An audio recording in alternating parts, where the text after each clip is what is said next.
Si vous avez soif de rencontres, ça tombe bien.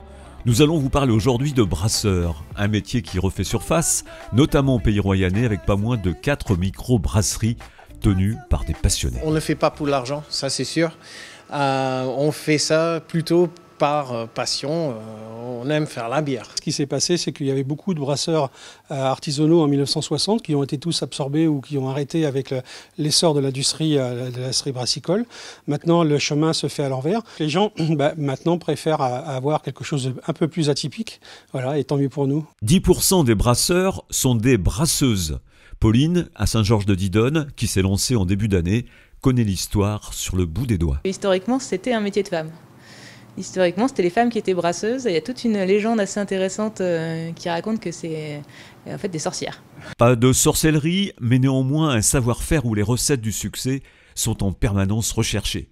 Ici, Romain, lors du brassage, travaille sur une bière hivernale ambrée et assez forte. L'idée de la recette, c'est, je ne sais pas si on peut dire qu'on peut avoir un coup de patte, c'est vraiment d'avoir une trame comme un cuisinier finalement, de savoir son point de départ et puis à l'arrivée d'être satisfait de ce qu'on avait en tête au démarrage, quoi. Le brasseur doit avoir l'œil sur tout, le maltage où il concasse le grain d'orge de Charente-Maritime, le brassage et la fermentation. Il y a aussi la mise en bouteille ou le choix de la canette comme Pauline avec des dessins réalisés par son frère, créateur de BD. Point commun entre ces 4 brasseries, accueillir et montrer son travail au public.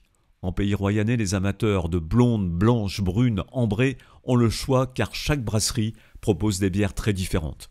Bref, nous avons croisé une profession qui retrouve ses lettres de noblesse.